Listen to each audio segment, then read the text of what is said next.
Look at this big apple. Yeah.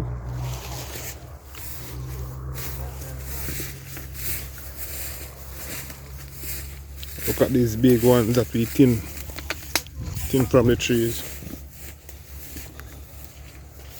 These big ones.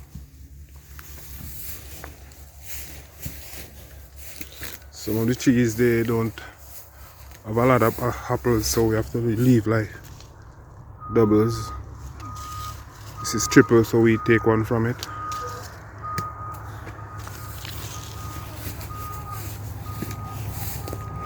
As we go along, this is what we do.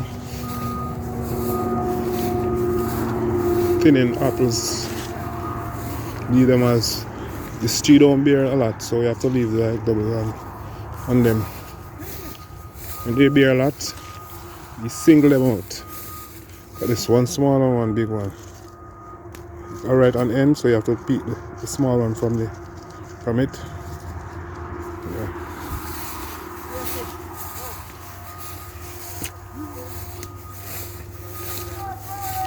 So when you find like the apple on the tip,